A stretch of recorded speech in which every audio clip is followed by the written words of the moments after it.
বন্ধুদের বলছি, আজকে দেখো আমি দুর্গা সাজবো, তো কেমন লাগছে কেমন হয়েছে আমাকে বলবে, ঠিক আছে? আমি পার্লারে যাবো না, আমি নিজে মেকআপ করব, তো কেমন হয়েছে কমেন্ট করবে। তাহলে চলো দেখিয়ে দিই। টাটা।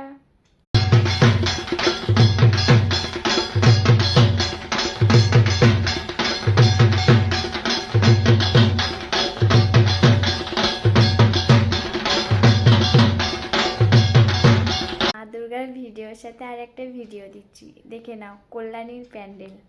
তো আমি গেছিলাম, খুব সুন্দর হচ্ছে, তো এখন সব বাঁশ টাঙাচ্ছে, তো আর একবার যাবো মায়ের পুজোর সময়। তো কে কে যাবে কমেন্ট করবে, ঠিক আছে? তাহলে চলো দেখিয়ে দিই প্যান্ডেলটা। এবার কেন কোন রকম পুজো, আগের বছর ছিলাম কোথায় দুজন, চতুর্থীতেই টাক না কেনা শুরু, মনের মালিক আসল